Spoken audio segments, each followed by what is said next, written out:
Hello and welcome everybody to the April board meeting. It feels like just a couple of weeks ago we last met. In fact, it has been. This board meeting is a little earlier this month, as you'll see as we go through the agenda. Mostly because next week a bunch of us will actually be at RSA, and not just people here in the room or virtually in the room, but of course in our community are going to end up being there. Yeah, to start with, I will have a look to see who's here. And Bill, I see you first. Here. Vandana, I see you next. Hi, I'm present. Avi, you're next. I am here. Matt, you're next. I am here too. Glenn, you're next. Yeah. And I too am here. So the board is all present and accounted for. We also have a number of guests. Those I can see include Harold, Kelly, Dawn, Lauren, and Shelby. Have I missed anyone? Oh, Andrew, of course. Of course, the main man. As usual, I just want to kick off the board meeting with reminding everyone that if we do discuss topics that may be a conflict of interest, please raise that fact before we get too far into the discussion, so that we can make a decision about whether you should recuse yourself from the remainder of that discussion. I don't think there's anything on the agenda that might become part of that, but yes, there will be. We need to table a motion, and that requires a 2/3 majority of the board. and Because someone may need to recluse themselves from that. no, the thing is, you're only allowed okay. to talk about the agenda. We need to change the agenda. Okay, yeah, no, perfect. I mean, I don't think that there's anything up for discussion that might pose a conflict of interest for anyone. That's all I meant. Okay. Yes, okay. With that being said, the next item is changes the agenda, and the item that Andrew was referring to is actually the first new business item, which is the confirmation of a board member vacancy, the replacement of that board member vacancy. And I'm going to move that we table that item, and by table it, Avi, I mean put it on a shelf and leave it there temporarily, rather than bring it up for discussion. Shelf it is what you're saying. Shelf it. I'd like to shelf that item, mostly because I have a number of conversations ongoing, as I've shared with the board, with individuals who potentially might be willing to fulfill that role, and none of them have concluded yet.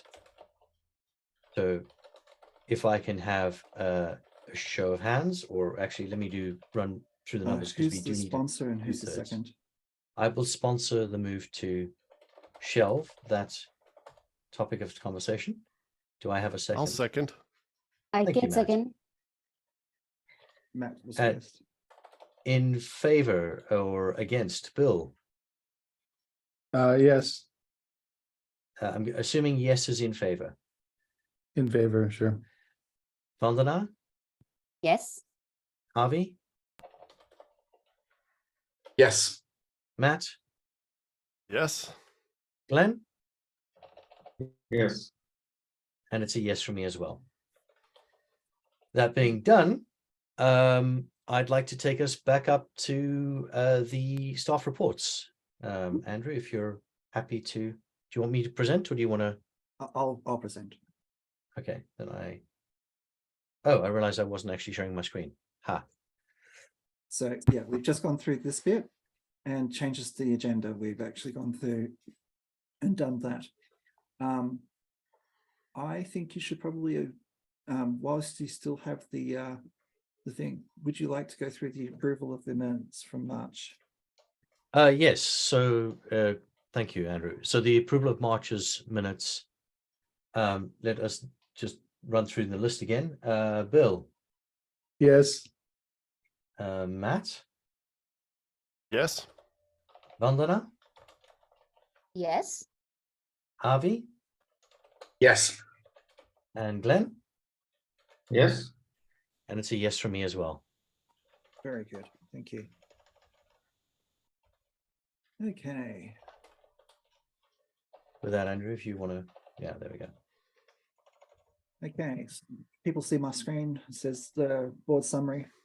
Indeed. Awesome. Okay, this month I just wanted to note from a significant cash balance change. We did have a very large bill for AppSec San Francisco come across our desks and it was paid. This will affect our cash balances, which Shelby will take you through. I just need you to understand that we're down to about 2.2 million. And so in case you were thinking about investments, this is one of the biggest bills that we didn't know much about, and now we've got it and it's paid. So the uncertainty about any more big bills are pretty much gone.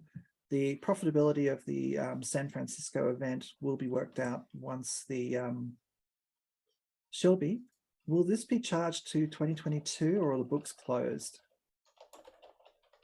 We do have the books closed for 2022. This actually hit in the period of March.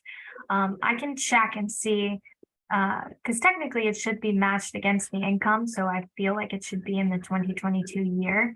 And then we'd show the cash coming out in March. Okay. Can I leave that with you as an open question?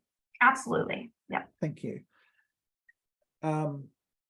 As you'll see, the 2-year membership numbers continue to drop. We need to do a 2-year membership drive. I'm going to be working with Dawn on a 2-year membership drive in May.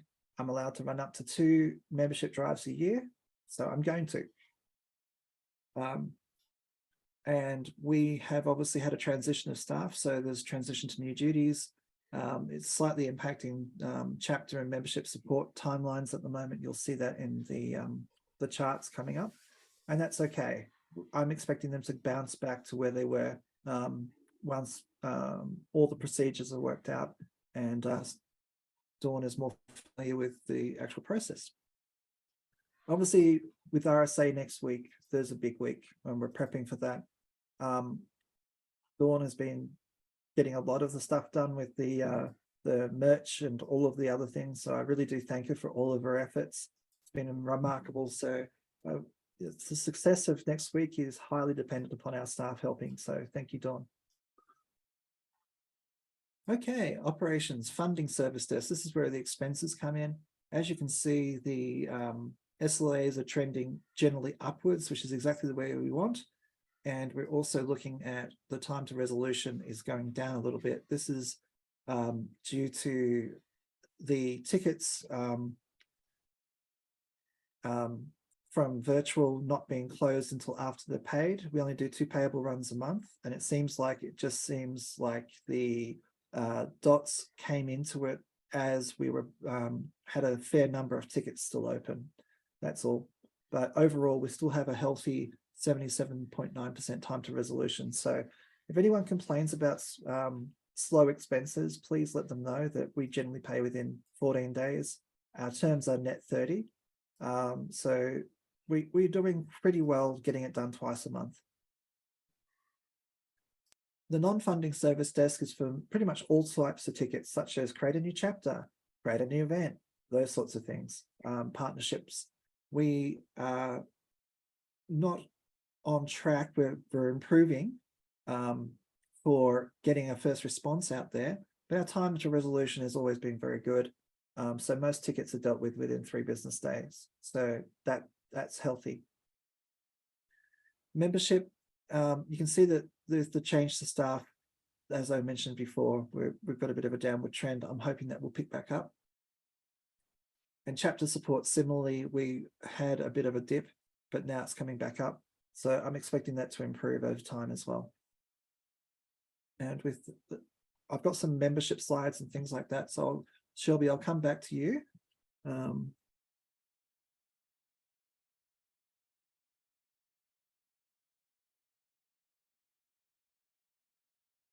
What's the slides? And it still says Lisa. I've got to fix that. As you can see, we lost 76 2-year members. Last month, we lost around 65 or something. So we're actually quite far down on the number of 2-year memberships, and it's actually showing a dip in our membership, which is the first time in 3 years we've actually had a dip in membership growth. So it's necessary for us to do a 2-year member drive. We'll figure out what we're going to do. I'll work with Dawn on a suitable campaign, and we'll be promoting it on social media. Please retweet when you see it. 7 new lifetime members. I think this shows a excellent commitment to OWASP. Over 1/6 of all of our members are lifetime members, which, you know, is, in my view, quite amazing, which is really good. We've only had one chapter open in the last 60 days. That could be because of the transition. There may be others waiting, and we'll see. Our RSVPs continues to grow. We had a huge spike in the early part of the year, but we've got a healthy number of RSVPs. 500 people attended meetings in the week of April 3 alone, for example. So that's really good. New members, we've had a bit of a dip recently, but still we're getting over 400 members, new meetup members every week. So that's actually quite good. The MVP this month is OWASP Bristol with 5 events. Okay, projects and grants, Harold and whatnot. So we've got 9 new projects in the last 60 days, which is quite good. There's a draft of the project handbook under the project committee. There was a project showcase planned for DC. We have 11 participating projects so far. And Alyssa's been doing a tremendous job contacting and archiving and inactive projects in concert with Harold, including ESAPI for PHP. It's finally dead, yay. Sorry, it's one of my projects that needed to die about 12 years ago. So this will actually help with the curation of it. It's just like PHP. Yes, it needed to die a long time ago. It's one of my favorite programming languages, but it's not a good one. Okay, the project audit, flagship active, total active is 18 and 18, which is fantastic. 44 out of 137 are incubator and they're active. We're still working out license violations for incubator lab production and unspecified. So we're actually seeing quite a good level of activity in lab, which is the entry level. So people who've got that first level of project are busy, which is fantastic. Okay. Grants.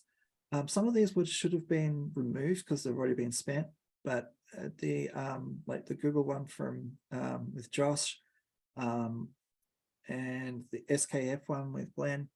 Yes, Grant. Sorry, just going back to the previous slide, Andrew. Mm-hmm. Vendor violations. Is this violations of the policy or of the guidelines? The guidelines. Essentially what we're trying to do is this a freemium product that is only there to promote someone's business? And so far we've had none. Okay.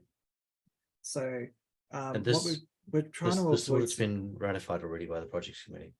Yeah, I believe so. Harold? They have not finalized that, no. Okay. Okay, good to know.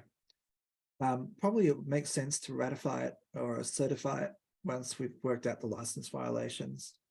Yeah, I understand this is an interim thing because the fact that it's all TBD still, I'm guessing that it's still in progress. Yep. But yeah, I'd be curious to see what the results look like at the end, because there are a couple that are, if not in violation of the guidelines, very much skirting it. Maybe the guidelines need to be made more clear. Yeah. One of the things that we're not doing is we're not having a GPL violation. What I mean by that is that I know that Mark had a thing about GPL, but as far as I'm concerned, it's an OSI approved license, and so therefore it's a valid license for OWASP. Yeah, and I mean the audit is done against what we've said, and we've said projects can be anything on the OSI list, so I'm happy with that as well. Yep. I mean, we may want to change that, but that's not part of the audit. Yep. The project committee is actually putting together a list of recommended OSI licenses so that we will start pushing certain licenses instead. Okay, and they want to add that to the guidelines, or do they want to add that to the policy? Guidance, as far as I'm aware. All right, I'll lower my hand. I see Avi's got his hand up. Is that for me or for Andrew? Both on that. The exact thing that you just said. Sometimes the licenses require assigning rights and ownership. So it's not just about which license it is, it's also like how that's configured, for lack of a better term. Is that also being taken into account, Harold? I don't know if a contributor license agreement is something that we've actually got in place or even desire, Harold. That has been discussed in the project committee. They feel that there should be a contributor agreement. There is currently a contributor's, how to that will be in new projects, but they haven't finalized whether or not they're going to require a contributor's agreement, but it has been discussed. But No, the I was actually not even. I mean, that's great to hear, but the license itself, like the project license, yeah, the license itself might be set up to assign rights to somebody other than OWASP, like GPL, for example. Yeah, that hasn't been discussed. Like, can you throw that on there? So Discussion? when the projects committee comes back with the recommended license types, then we can look at what the configurable settings are on those license types. And I'd be keen to see what we could do about making those more than just guidance, but actually policy. Yeah, I mean, if you're going to impose a contributor agreement upon projects, as a project leader, I would definitely be. I'd want it to be in policy, not just because it's in the project handbook. Yeah, the project handbook, that's actually a good point. The project handbook is being rewritten at the moment, isn't it? Mm-hmm. Yes. So this is a good moment to make sure that we have all the guidance and policies well defined as separate entities and that they're incorporated in the policy in the project manager handbook. But yeah, it does need to be clear what is expected from project owners and project managers and what is expected from OWASP. Yep. So Matt just mentioned the +1 on using OSI licenses in the chat. Okay, moving along. Some of this will get cleared up. There's others that are in progress, but this is the main ones. We just wanted to make sure that the board is aware of the grants that are actually open. The CRS project continues to be the major fundraiser for the organization and themselves, and they've been busy using it. So well done them. That's exactly the way we should be trying to get things happening. And events. Kelly and Lauren, did you manage to get this done before the board meeting? We did. Awesome. Can I get you to just take us through? Sure. I did, even though it's not 2023, I did add in the 2022 Global AppSec San Francisco. I was able to connect with Shelby last week, and then after closing everything out, it looks as though San Francisco closed at an estimated profit of about 500,000. And more good news, Global AppSec Dublin closed about 300,000 in profit. We can probably go to the next slide. There's nothing new to report regarding the others, except our trainings for DC should be announced by the end of April. So that's exciting. Our AppSec days, Snowfrock and Basque, those have been completed. Both had a great profit. And now we're just looking forward to AppSec Israel, the German days, and Pacific Northwest days. We're also going to be adding, I reached out yesterday, is Poland days will be happening in June as well. So you'll see that on the next one. Yeah. I just wanted to note that AppSec Cali, the team and the chapters don't seem to be interested in running it, but it was a very interesting and very useful conference for us to have in the early part of the year. I'm just wondering if the board has any appetite to let the foundation run a small conference as AppSec Cali in 2024. Because if we're going to do anything along those lines, we need to start planning now. And it's something you can discuss over the next month. It's- I'm curious, how would that work without involvement of the local chapters? And the support of the local chapters? The local chaptership leadership doesn't seem to be wanting to do this, but generally we can provide volunteers from the local community. We've got heaps of actual members in each of the chapters. I'm sure that we'll be able to get volunteers on the actual conference itself. But I'm not talking about a huge AppSec Cali like we used to have. I'm talking like a one-day training and a one-day conference, something that's manageable for the staff to be able to put on without having a lot of overhead. Seeing as that every other year we're still doing the global AppSec in San Francisco, which is in California, in September or November, whatever that is, does it still make sense to 2 or 3 months later be doing yet another small, cheaper event? That's a very fine question. AppSec Cali has traditionally been very profitable. I think part of that is the model that they had, and changing that to a one-day simple AppSec days style probably would not have the same effect, right? It's hard to say. I think some modeling would be required. It's just in the past, the board has not been supportive of the foundation running AppSec Cali, that's all. Well, I'm happy to look at a model.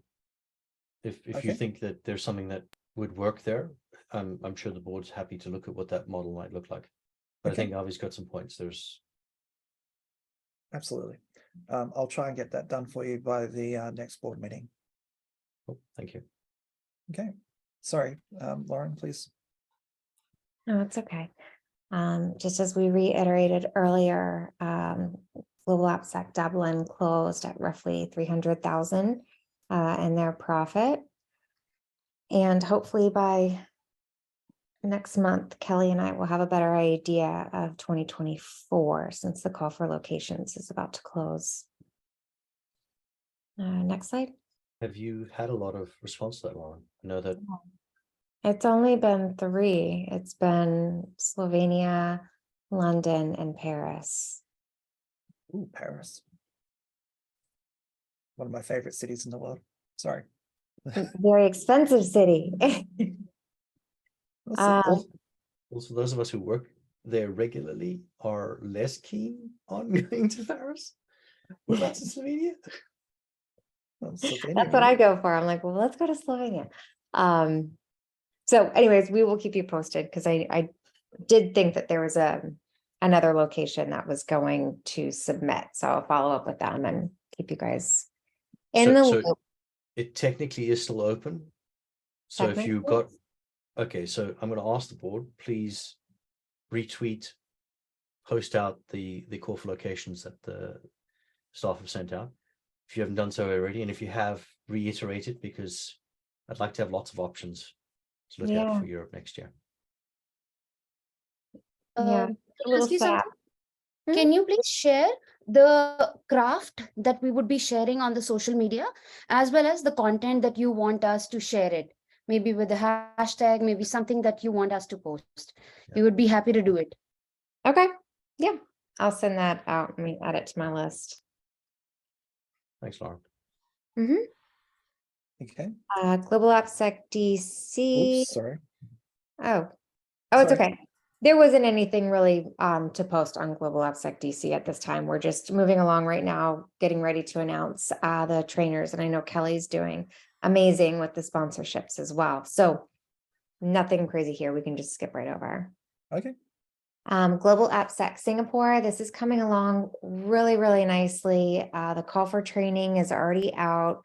We are getting some submissions, but of course we would love to get more. So I can definitely send you guys that link too, if you want to push that. I really appreciate it. We have the early bird registration that's opened.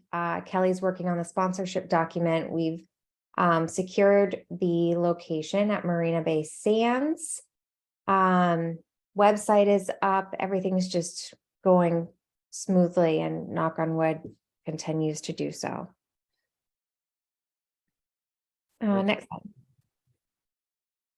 Snowfrock.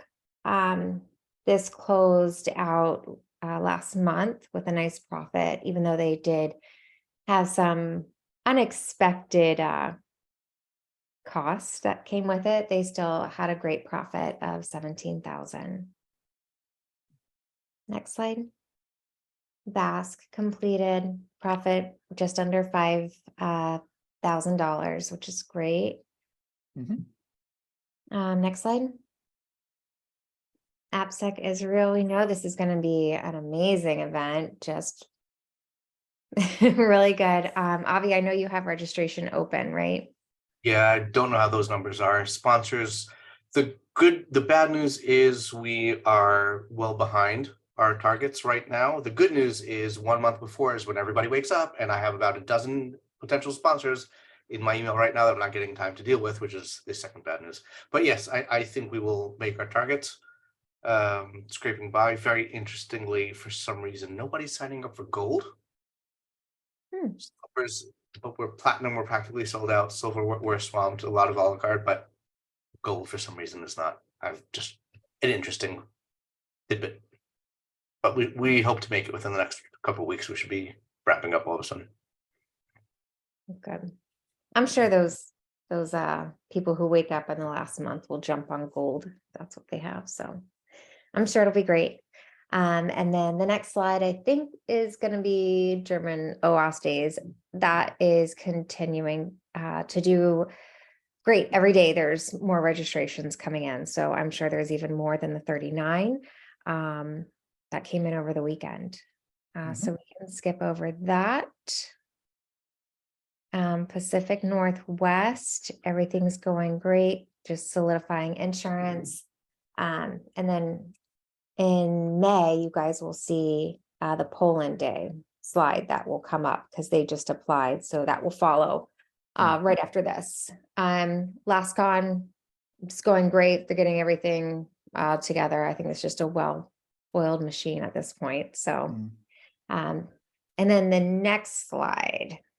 So I wanted to put this out there. I know it has been spoken about quite a few times about marketing and reaching a larger base of people with regards to not only OWASP itself, but what I'm particularly interested in is what would happen if we had marketing with our events? Would we see a jump? So if it's okay with everybody, I'd like to reach out just on my own time, no like promises or commitments, but I would just like to reach out to 3 marketing companies just to receive quotes and see what they would offer along with the price, if you guys would be willing to look at that. What are your thoughts?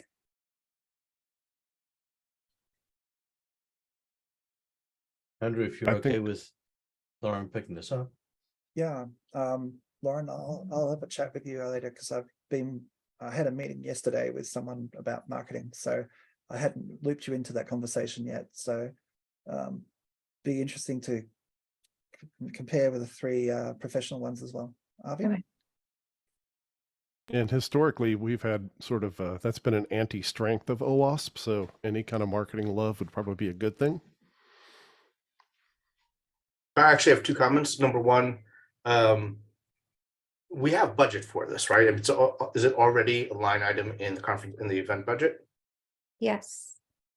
Okay, so it's just really a question of, is that enough or do we need more, right? I mean, That's what I'd like to see by reaching out.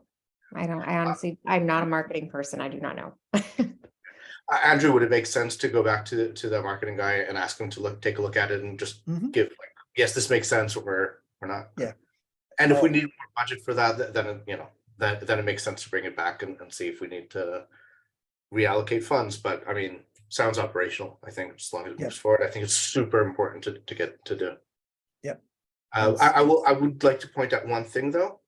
We're not just trying to reach AppSec professionals.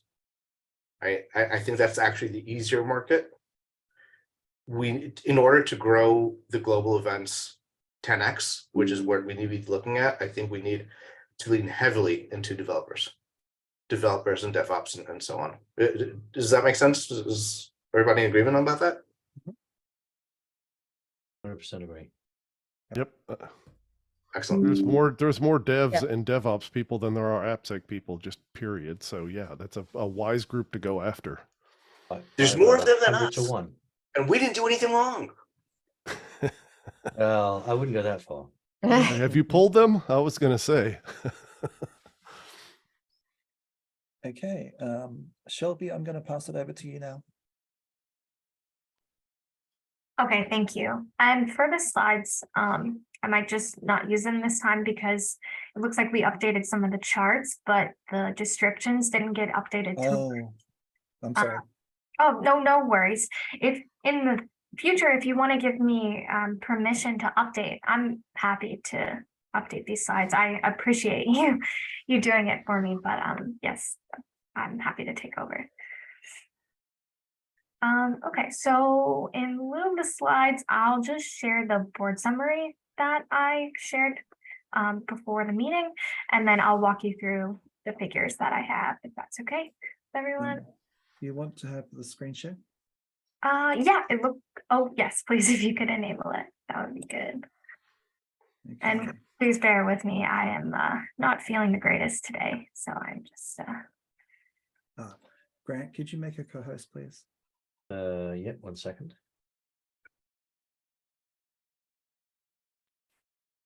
There we go. Sorry to hear you're not feeling well, Shelby. oh, thank you. I think it's just the time of year with the changes, it happens. Okay, let's see. Share my screen. All right, can everyone see the financial narrative? Yep. Wonderful.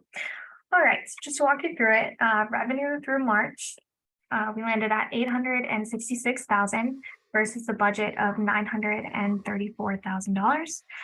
To break that down a little, we had corporate membership at 82,000. We had budgeted for 112,500, so 30,000 under budget there. With individual membership, it came in at 80,000, which was 5,000 over the budget.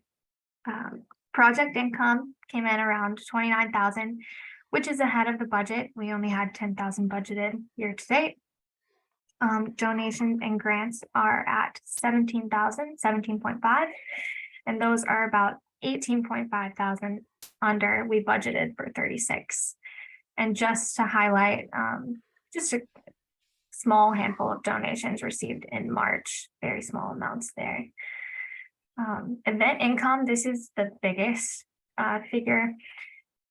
So we're at event income of 656, which is about 43,000 under budget.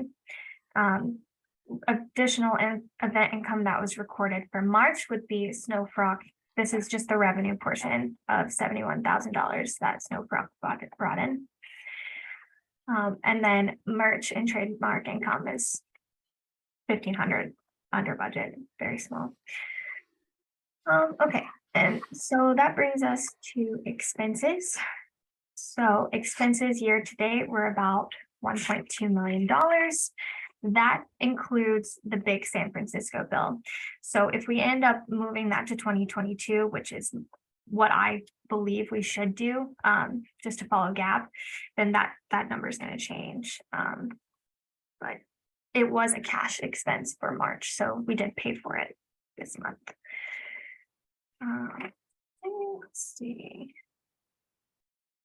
Other than that, project spend was about 5,000 over budget. Events again came in over budget by 333,000. With the San Francisco bill inflating that, it actually means we were under budget for the Snow Frog spend. And then just the other G&A is under budget by about $21,000. And with all of that said, it brings us to a net loss of $350,000.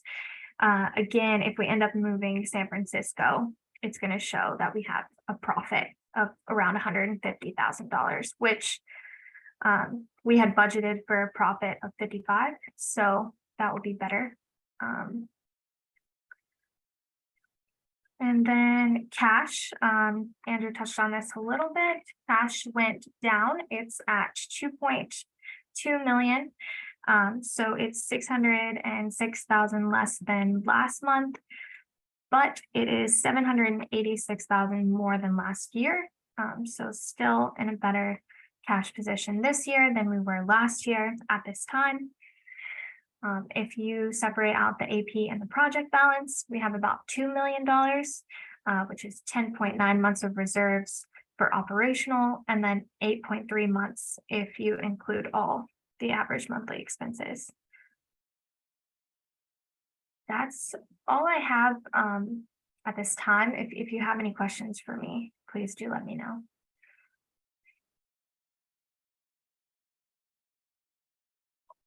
Thanks, Shelby.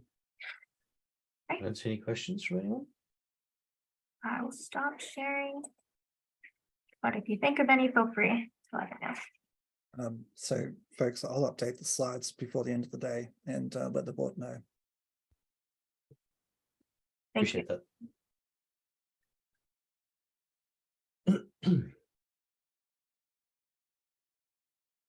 When you're doing that, Andrew, if you wouldn't mind updating the links here as well, because they currently are TBA. Yes.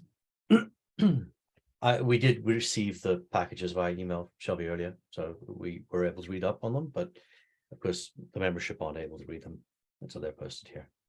Yep. Okay, I see. Thank you for clarifying. Cool. That brings us to new business, I believe. The first item of new business we've already shelved. I'm going to start using that expression instead of tabled. The second item for discussion is the SAM funding request of 2023. So the TLDR on this is that as part of the broader conversation that we're having with projects around what they would like to spend money on, the SAM projects have put together a very detailed budget and a very detailed breakdown of what they'd like to do. And they submitted that not just through the projects committee to us generally, but they also submitted it as a funding request to the foundation. So this appeared as an item on the backlog for the staff to deal with. Of course, 800,000 isn't in the budget for SAM for this year, so that is being escalated up to us at the board. I don't know if you've had a chance to look at the funding request, to look at what the requirements are, to look at all the details they had around that. Has everyone had a chance to do that and look at what they're actually asking?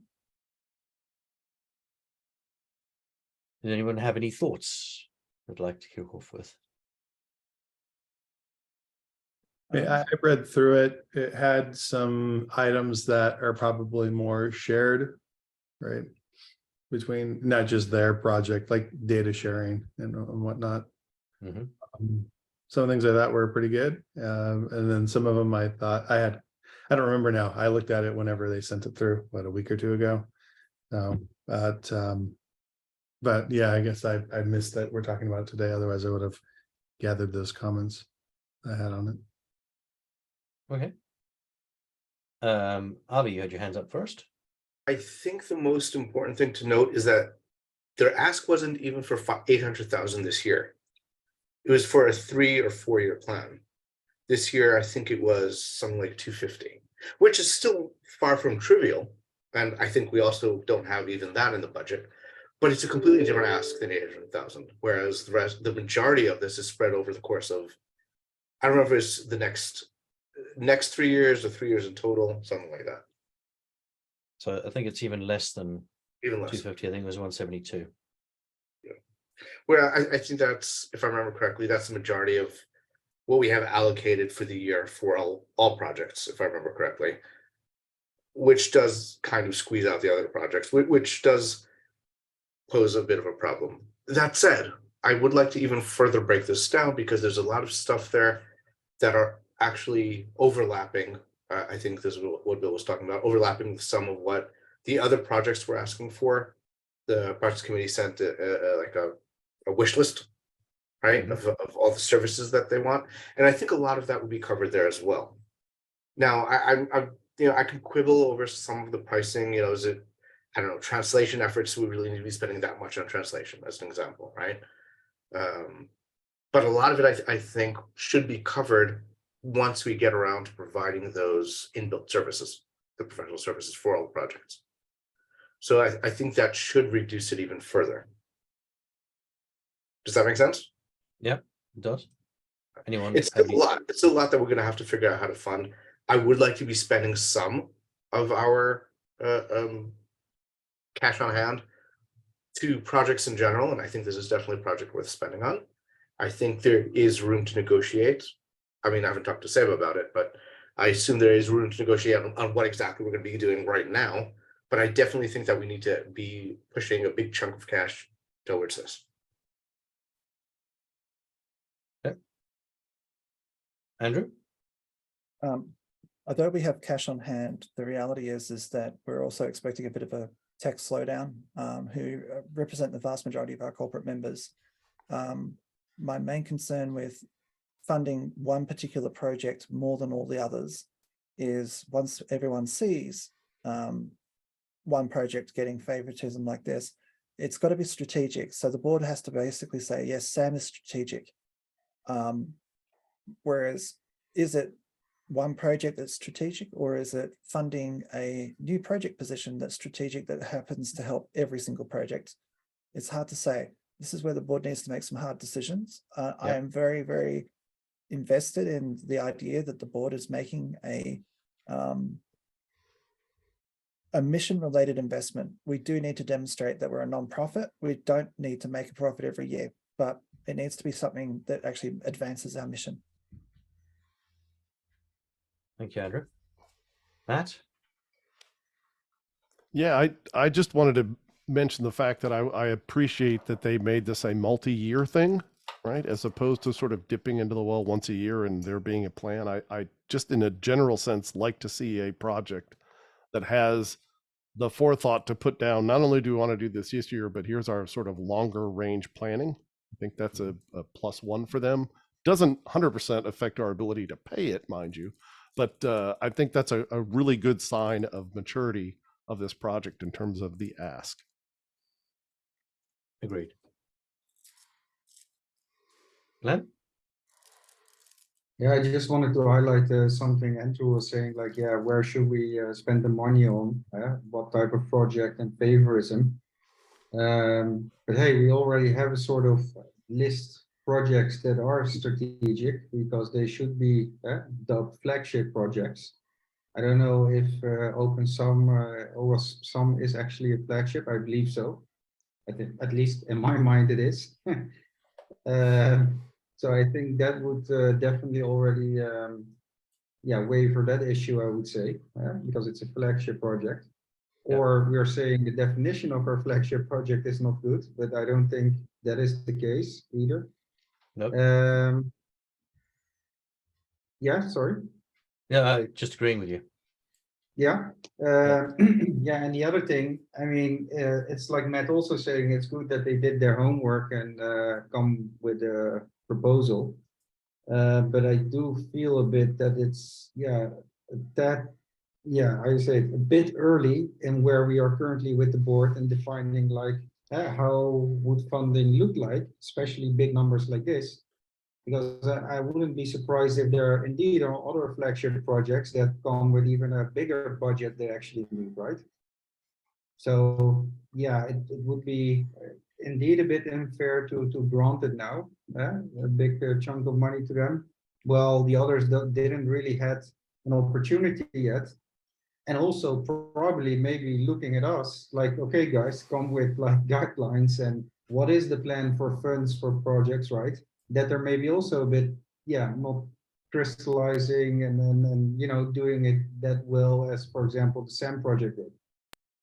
So yeah, I applaud it. I endorse it that they do it, but compared to the others, I also have a bit of a worry that we might leave people behind and don't have enough budget as well for them to make fair chunks and give all the projects that need money actually a fair amount that they actually can make the impact they want with the budget they request for. So that is my only remark here.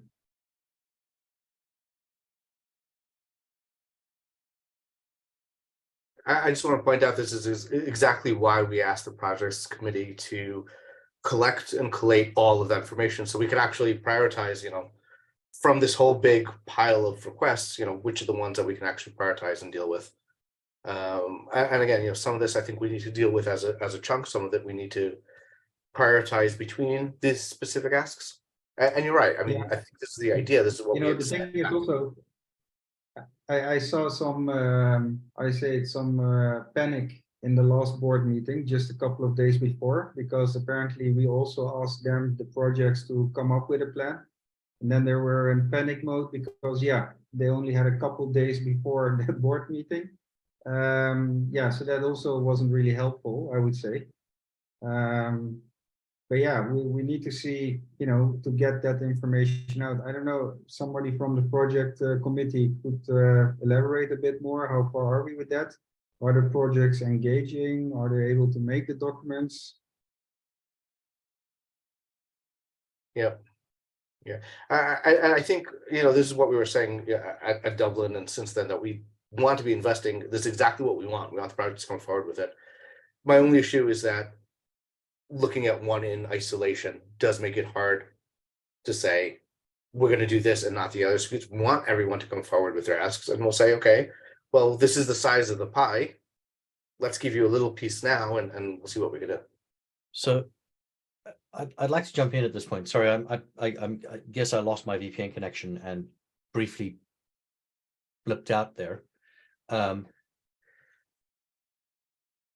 I think the bigger problem, or the bigger ask of projects requiring, we ask projects what types of things they'd like to have, so we can go and strategically figure out what types of services we need to offer our projects so that all projects can benefit from OWASP services.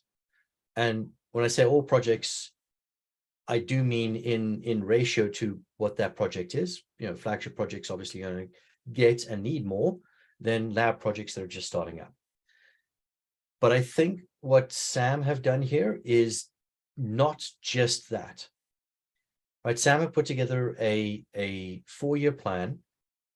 They put together a program of work. This is clearly older than, the thinking has started on this long before the letter was signed, long before the discussions around, long before the ask from the board to the projects committee, what is it projects need? They've been thinking about this for a long time. And if you look at the actual proposal that SAM has, in the existing project funding model, a lot of this stuff is already possible. Yes, we don't have the cash on hand to spend on it now, but we wouldn't have had the cash on hand to spend on the ASVS in this way either. But we do have someone who's willing to give money for the ASVS to achieve an outcome. And many of the things on SAM's list could be funded in the same way. So I'd like to propose that someone from the board talks to Seba and to the SAM project group around the various components, right? They've got in here, for example, they've got benchmarking as a separate entity, right? They've got a benchmarking track, which they have a budget for, and they have a plan to go and do this benchmarking activity. Now that's an activity, that's an outcome from SAM that has value to the community, has value to people who sponsor OWASP and sponsor things that SAM would be doing, that we could go and talk to those groups about, right? We didn't accept a $100,000 grant from an organization last year to do something fairly similar. And probably if we reached out to them and asked them, would they be keen to sponsor this activity instead of that other activity they were talking about? If they still have the budget available, they might be willing to. So I think, although we do need to treat the bigger parcel of work around what are the things that OWASP needs to do in order to make projects successful as a separate thing, a strategic thing, I think that the SAM grant request is something that somebody from the board could really go and talk to SAM about, to the SAM group about, and find out from Seba, listen, how can we break this up? Would you be okay with us shopping these pieces out to these types of organizations who might be prepared to fund it? There's no reason that the two things can't happen in parallel, right? Because they're two completely separate concepts. The one is, here's a thing we want built. There are sponsors who are prepared to pay for that, which is how we fund almost everything at the moment, versus what are the fundamental things that projects need, that OWASP needs to provide globally, holistically. Those are two very different discussions. And yes, there are some things in here that Matt and Avi highlighted that are like, this is an overlap, right? This is things that everyone needs. This is things that we saw on all the lists. And those things, sure, we can make sure that we find, you know, communal services for them. But when it's a piece like this benchmarking track, that can be dealt with individually. What's the board's thoughts on doing that?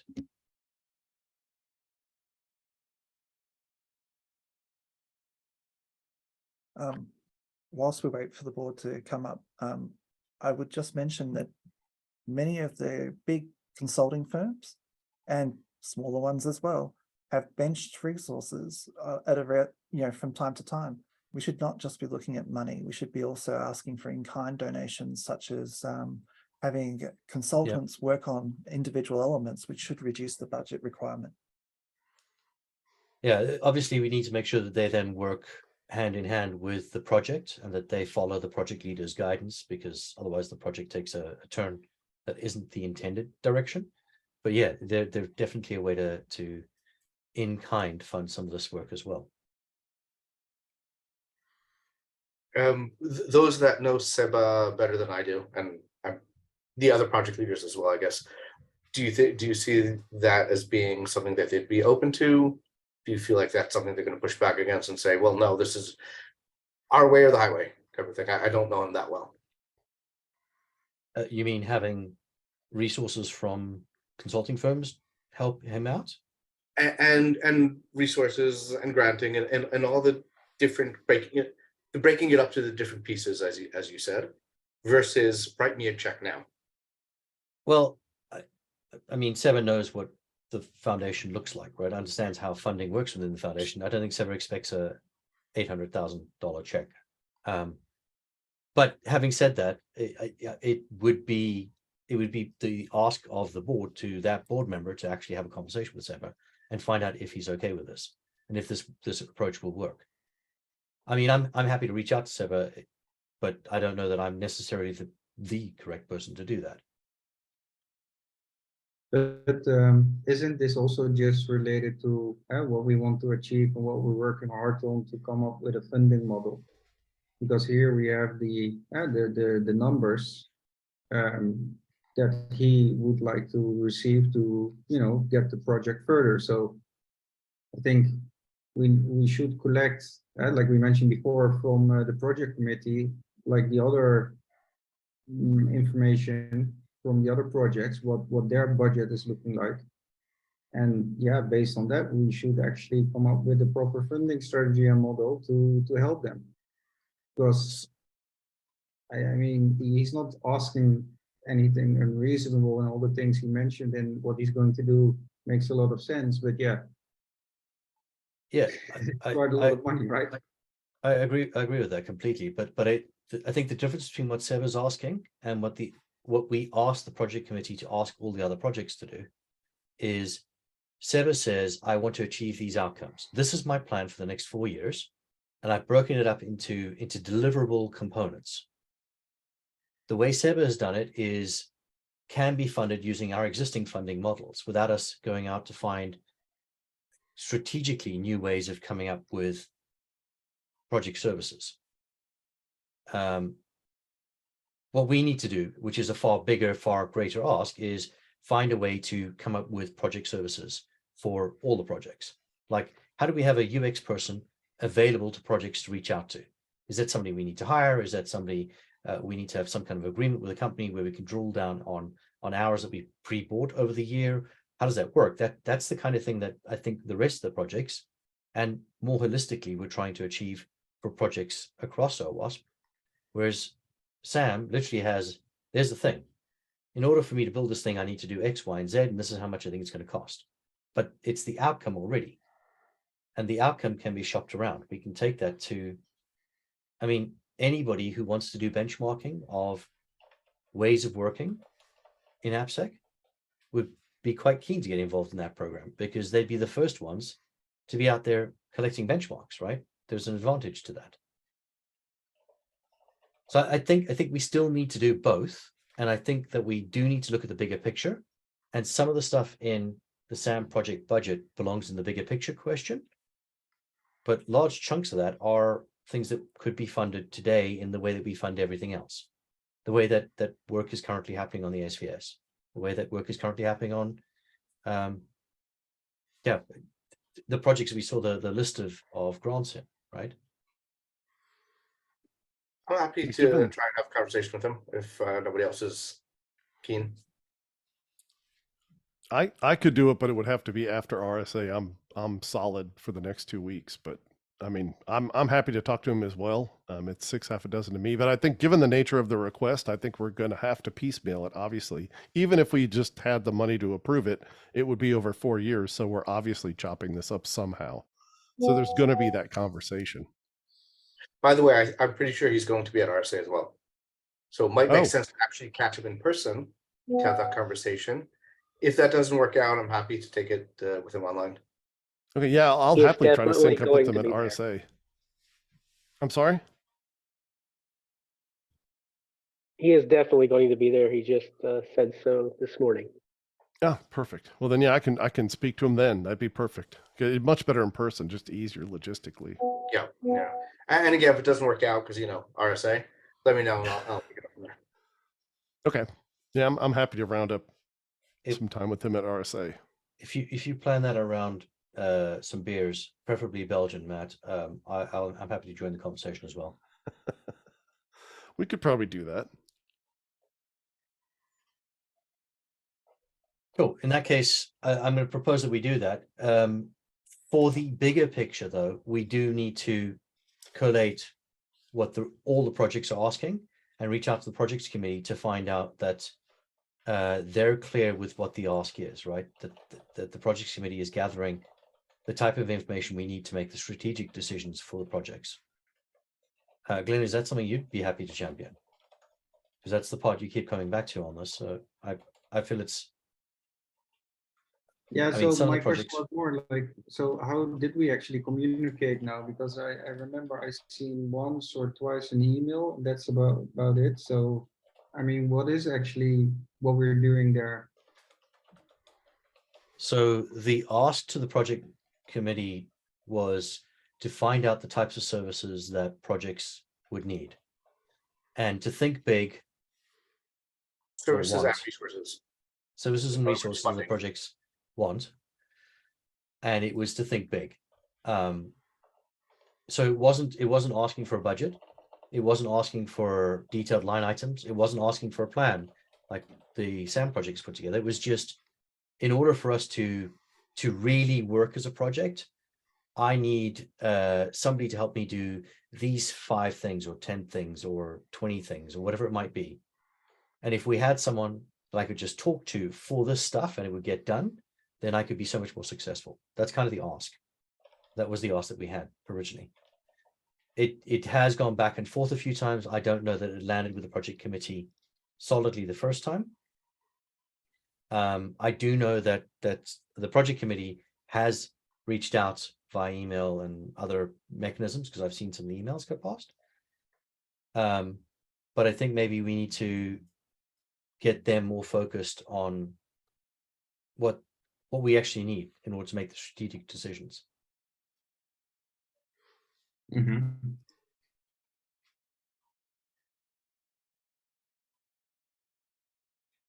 So Glenn, will you be prepared to have a conversation with the project committee about it and make sure that everyone's aligned? Or would you prefer that somebody else pick that up? Yeah, I mean, you can do that, but yeah, I was hoping that it would already be a bit clear because I see Harold, for example, saying already a bit different than you're stating it. So I see there is already a bit of miscommunication there. Oh, Yeah, it's let taken me us just make join budgets one of rather than the- think big.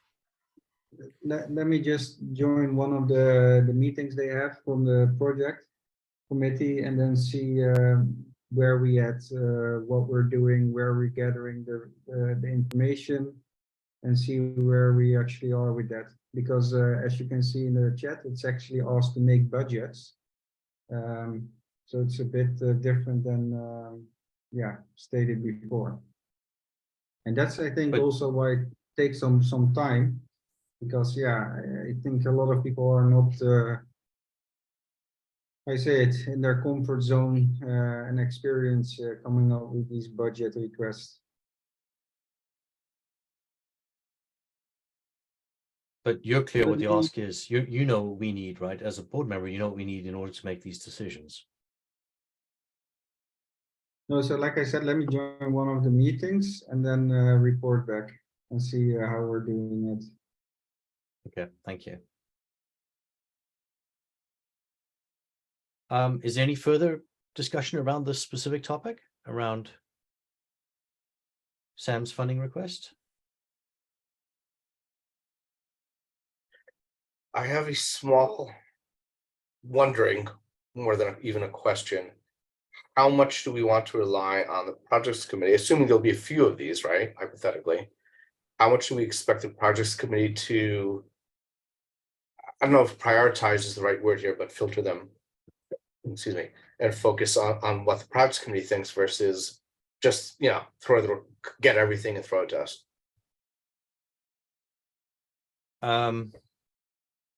Ideally, I'd like to filter it through the projects committee so that we're more focused. But having said that, with Glenn joining the next project committee call, he's already going to help focus them down to what it is we need. That's why I think it's essential that somebody from the board is actually sitting in on those meetings, so the clarity, the line of communication is clearer. One of the things that I sit on the board of the OpenSSF as an associate representative for OWASP. They have a technical advisory committee that actually provides recommendations for the main board to actually approve. And from time to time, they do, the main board does reject a submission. But at the end of the day, having the project committee come up with a list of suggestions for fundings, yes, this is a good idea. And maybe giving them an envelope of this is how much budget you've got to spend and some imaginative ideas to how to extend it. Will give people who are closer to the coalface of these projects. I think the project committee should be the ones that are filtering it and making a recommendation as to yes or no. Yeah, I think at this stage, let's have someone from the board with the understanding of the board and with the background of the projects, like as we have in Glenn, sit in on the project committee conversations, and then make sure that we get what we need back from that. Long term, the committees need to have more ownership of their areas, and the areas need to be more focused. But that's a longer term conversation that we've started having as a board, but we can't wait to solve that problem. We can't solve that problem before we solve the broader what do projects need from the foundation problem. So in the meantime, Glenn, you're gonna have to act as on the ground, hands in the mining with the rest of the folks in the coalface, with your project leader hat and board member hat, swapping back and forth between them.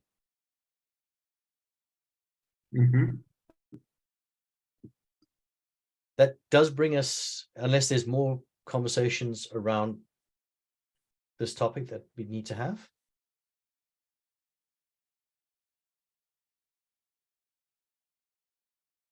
That does bring us to the last item on the agenda for this evening or this afternoon, which is discussion of projects tagging onto flagship projects. And the phrasing there is a little, it probably is what I said when we had the conversation, Andrew, but it seems a little vague. Essentially, what we're talking about here is we have a number of projects that are either incubator or lab that are somehow related to projects that are flagship. So where we have a flagship top 10 project, we also have a number of top 10 projects that are not flagship projects. The view of the world on that scenario is if it says top 10, it is the OWASP top 10. So the world views those projects through the same same telescope that they do the flagship project that they're related to in some way, shape, or form, which means that a lot of undue pressure is put on those project leaders to live up to that flagship status when they may still be a foundling project, a really, really early stage project. But by the same token, there might be projects that spun up with the intention to cash in on the fame of the flagship projects without actually having any meat behind them. Now, both scenarios happen. How do we go about resolving them? What do we need to do in order to create clarity for everyone using projects, what they can expect from projects that are named in a certain way? That being said, I'd like to hear the rest of the board on this concept.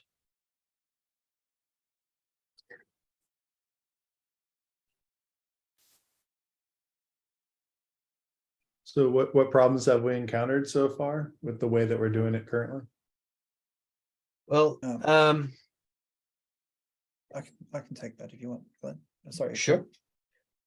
Basically, for example, we've had some various communications around an up and coming project called the API Top 10, where it's got some interesting ideas, but there are differences in the methodology. And so it's not clear how the API Top 10 got chosen / prioritized in its current form. And so having some closer relationship with the main top 10 and, putting my OWASP top 10 hat on would actually make some sense. But at the end of the day, basically the perceived deficiencies in the API top 10, as a project leader, I've never asked the foundation nor the board for permission to launch. We've just gone ahead and done it. And that's the way that I think every project works. So is it the role of the board to say to the API top 10, hey, you need to align yourself, or is it the role of the board to say that we have some special interest in certain flagship projects and anything trying to attach itself needs to at least collaborate with the main project? I mean, there's lots of different models here that could work. Just to add to that, the other half of the coin, right, is the project leaders themselves. When you create an API top 10, that is the example that I was thinking of, your view on what you're going to do is pure, right? You are working with APIs and they are different to web applications. And the ways in which they're different, you want to actually talk about, you want to discuss that. So you create a project to look at what those differences are and look at what the 10 things you should be focusing on if you're building an API versus a web app should be. But when the world then looks at you and says, but you're not doing what the top 10 project does, you haven't gathered your data in the same way, you haven't used the same methodologies, so therefore your project is invalid, that's fundamentally unfair, because that's not what that project was going to be. That's never what they intended to be. So as a board, I think the moment it involves the flagship projects, we probably need to be involved. Right? The flagship projects are flagship because they are vital to the foundation. They are strategic choices the foundation's made. And as the board, we protect that strategic direction. So firstly, how does something become flagship, and how does a project remain a flagship project, and what does that mean for that project? What kind of influence does the board need to have on that project? I think we need to define that. We don't have that defined today. We just say the board projects committee nominates a project to potentially be flagship, and the board will vote it in as flagship or not. That's the end of the conversation. But I think we need to have more involvement in those flagship projects, if only to protect them and also protect other projects that are wanting to grow into that same space. So it's both sides of that coin.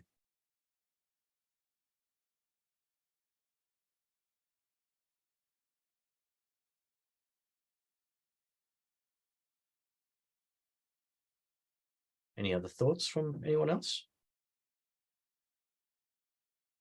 Is this top 10 a special kind of project, or are you just talking about all flagships?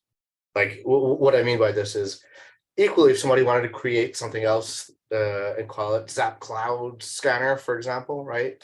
That's the example I'm tossing around. That has nothing to do with Zap. Obviously, that might be an issue from the naming perspective.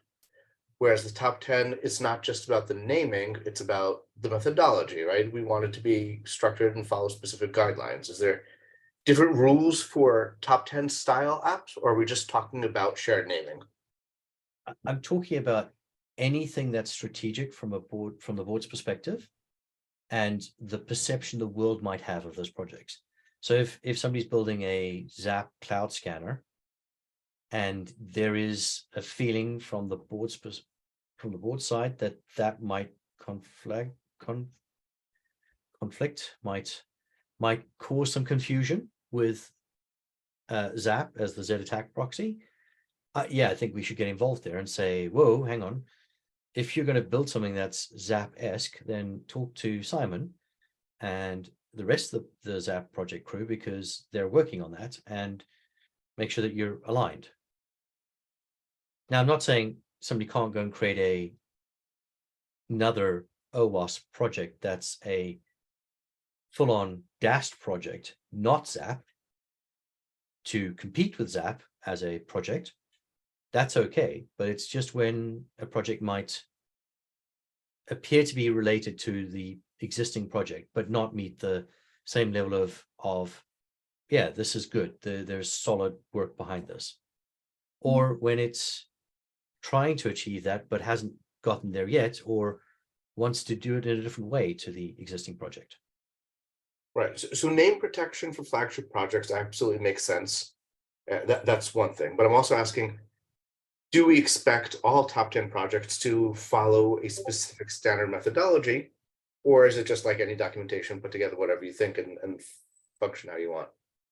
I'm asking, is it just about the naming, or is it also, well, top 10s are actually a special kind of project here? So I'm going to let the rest of the board try and answer that first, or share their thoughts on that first.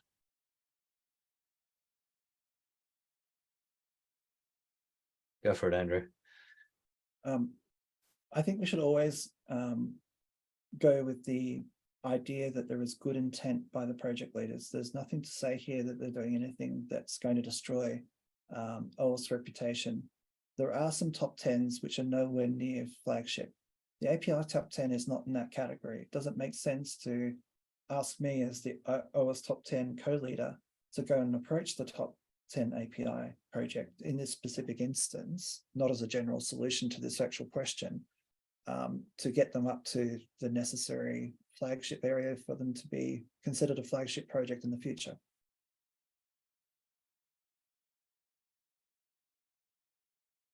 Bill, you unmuted briefly. Did you have a comment out there? I was just going to ask what the project committee thought we should do here. So this is one point where I don't think we should defer to the project committee. I didn't say we should defer to them. I just asked what they thought we should do. Fair point. The only representative from the project committee here is Harold.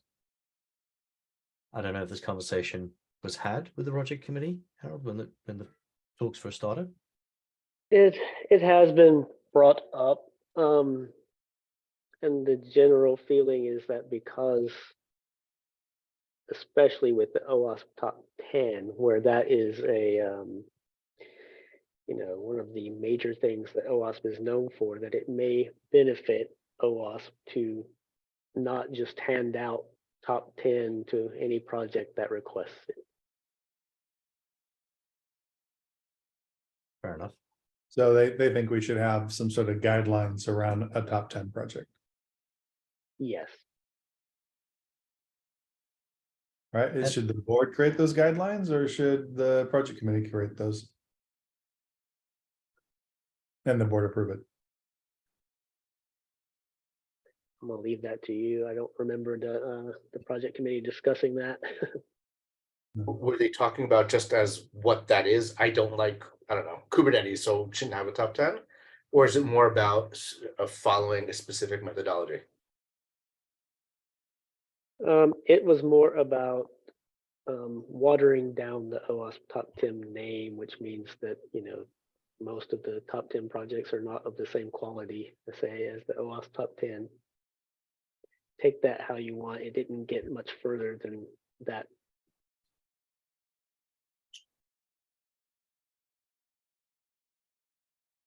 So my thoughts on this, though, are when a project is elevated to flagship status by the board, and I think that probably should be something that happens.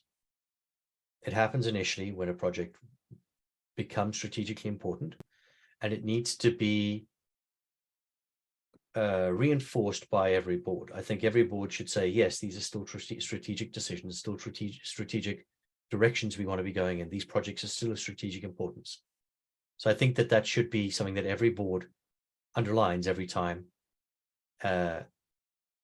And once that's happened, once a project has reached that status, and while a project is in that status, I think any projects that want to hitch their wagon to that project, or any projects who feel, hey, that is a space that needs my specific flavor added to it, that the conversation needs to be had with that project on their formation, that new project on their formation, that they need to, as a lab project, work together with the flagship project to ensure that the flagship project is happy with where this is going. I think it's very easy to make a determination for top 10 projects today. And with Andrew sitting right here in the room, it becomes incredibly easy for us to say, hey, Andrew, go have the conversation with all the top 10 projects, and let's get them all up to flagship status, because I think they probably should be. If the world sees them as being flagship projects, they should at least be acting up at that level. And if that means that we need to invest time and effort and money, then we should, because we think they're strategically important, right? But what about ASVS? Now, the MASVS is a flavor of the ASVS, at least it was until version 2. And it was very closely aligned. Now it's getting a little bit out of sync. Things are a little bit different. Is that okay? Does that water down the ASVS view of the world or not? I think we need to come up with a global answer. And I think the global answer has to be, if you're a flagship project and somebody is moving into your project space, moving into your branding, then the board should enforce through the projects committee that that project engages with the flagship project and ensures that everything is aligned. And I don't know how much more specific we can be than that.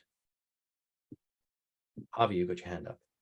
Counterexample is cheat sheets, where it's one big project with a lot of sub projects. Now, one approach might be say, okay, we have one mega flagship top 10s project, and of which there's the regular top 10, and you have the API top 10, and you have a whole bunch of other sub projects. I'm not saying this is the way to go, but it is an option. a way to get more aligned and be part of it. I'm not saying that all cheat sheets are necessarily of equal quality either, right? Well, there is some rigor on the cheat sheets. So, but creating a single cheat sheet isn't the same as building a whole top 10, especially if the whole top 10 has gone through the rigor that the top 10 has. Well, that's exactly the point. A lot of the top 10s have less rigor than the cheat sheets. Agreed. And that needs to change. But I don't think that's true for the API top 10. I think they've gone through way more effort than me writing the cheat sheet on, Secure by Design or whatever.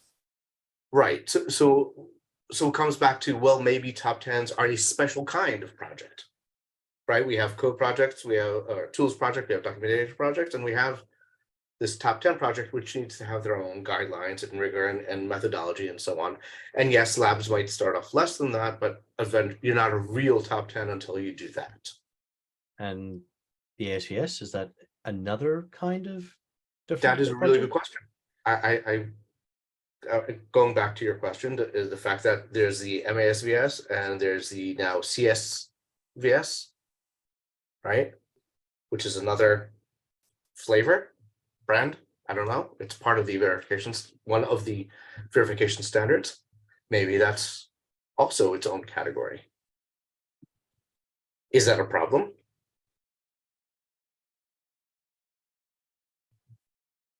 Completely mean- separate from that, I want to pick up on something that you kind of said, that the board should be reaffirming the flagship projects each year, each new board, so each year.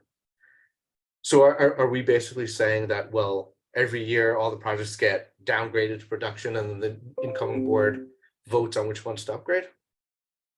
Is this like the life cycle project that we're talking about? Reflagshipping each projects each year? So, Kind of side conversation here. yeah, so this could be a long conversation, but just briefly, the project committee has tried to make this clear. We need to make this explicit to the world. Flagship is not a project level. Flagship isn't something you graduate to from being production. In fact, there are no production projects today. None of the flagship projects meet all the requirements for a production project. And that's a different problem. But my point is, it isn't like, okay, you work your way up to production. Production is the top tier. That's it. That's the top line. There is nothing beyond production. Flagship is a sticker you get, and it's separate from your hierarchy. It's separate from your tier. It is this one's special. This one's got a little star next to it. The board is going to get involved with this project. They're going to interfere with what we're trying to achieve, and they're going to give us a bunch more money to achieve those things because the board thinks it's strategically important. So that sticker flagship needs to be clear that that's not a tier. That's not a level you go to, and it has ups and downsides. The upside is more focus, more funding. The downside is more focus, more meddling, right?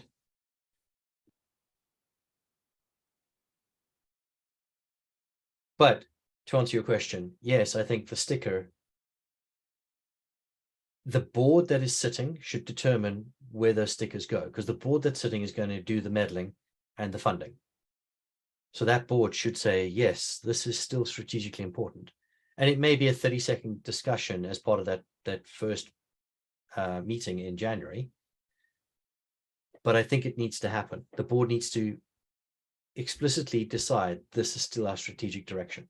Maybe it doesn't happen in January. Maybe it happens in March or April or whenever the board finally gets the strategy out. But it needs to happen as part of the strategy. So does that mean we remove all those flagship labels and then reapply them, or well, we'll vote and decide to remove that one and keep that one? Well, I think we probably do take all the stickers off and go put stickers on and make a determination. There are 10 stickers for this board for this year. But I think that is a much bigger conversation than what I intended to have just around I mean, we should have that conversation too, but hopefully that'll come out of the general strategy around what does it mean to be a flagship project? What does it mean to be a production project? That's fairly well determined, right? That the project committee's done a good job of that. But what does it mean to be strategically important? I wouldn't necessarily limit the top number of stickers to give out because we do have major gaps in our thing, but yeah. No. In fact, I think that if we did what I was suggesting, then there wouldn't be one sticker for the OWASP top 10. There'd be 3 or 4 stickers for the OWASP top 10, and there'd be 2 or 3 OWASP top 10s fewer, right? I think the API top 10, and this is a personal opinion, not me as a member of the board or me as the chair. It's my personal opinion. I think the API top 10 probably needs to be a flagship project. In fact, I think they should be a flagship project and we should put the sticker on them, but we don't have a method for doing that right now. Except by me proposing it and then getting you guys to vote for it.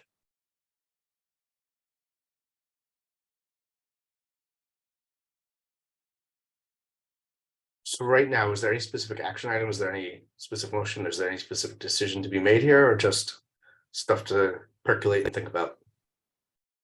The action that I've got so far, I'm just taking some notes, and because Matt had to step away, is I'm going to talk with the API top 10 about getting them ready for flagship status, which I believe at the moment requires a board vote to promote them. But is it something that the project committee can do, or is it something the board has to be involved in? So the project committee needs to nominate them to the board. That's the current process, which probably that's fine. But I think that the important part of that conversation with them is when you get elevated to flagship project status, the board's going to get more involved in your business.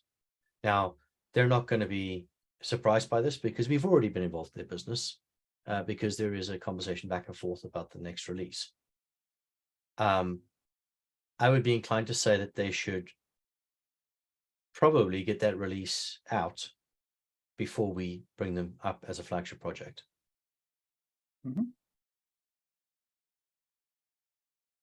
And all I would ask Andrew as the top 10 project lead of you is that when you have the conversation with them about coming on as a flagship project and what that will mean and helping them get their release ready, is that they need to just be very explicit. And I think that they've gotten that message from me already. They need to be very explicit about what they're trying to achieve with this version of the API top 10. This is not an API version of the top 10. This is 10 aspects of APIs that you need to be aware of and need to be conscious of when you're building APIs. And in addition to dealing with these things, go look at the top 10, because everything in the top 10, most things in the top 10 apply to your API as well. And if we haven't explicitly mentioned item 3 or 4, I'm trying to think which one was injection again, on the top 10, you should still worry about that. So they just need to be clear about that. Yeah. Now, me saying that probably won't make me very popular with parts of the world, but I think that needs to happen, and then we need to come up with a strategy for how globally flagship projects and flagship adjacent projects are dealt with by the board.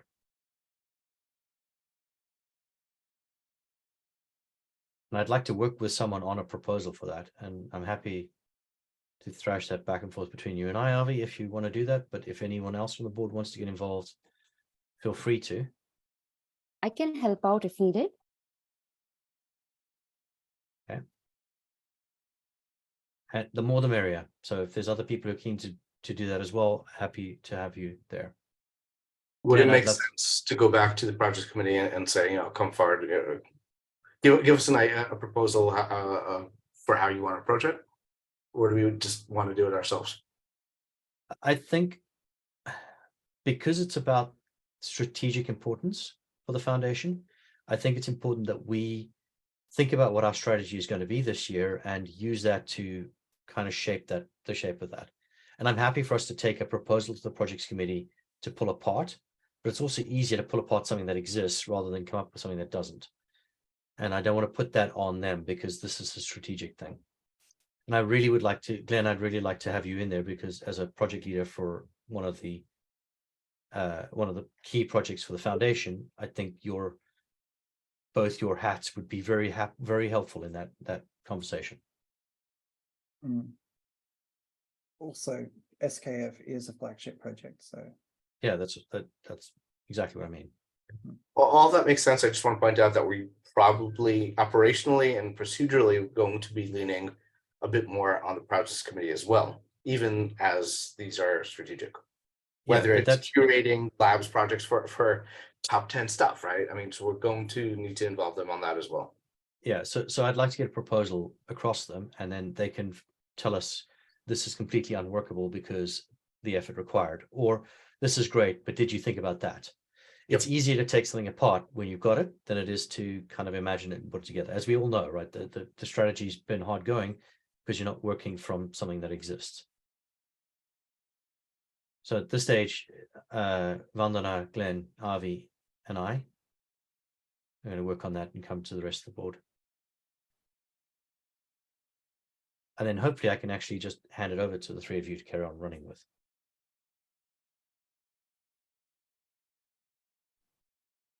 Anything else on this topic?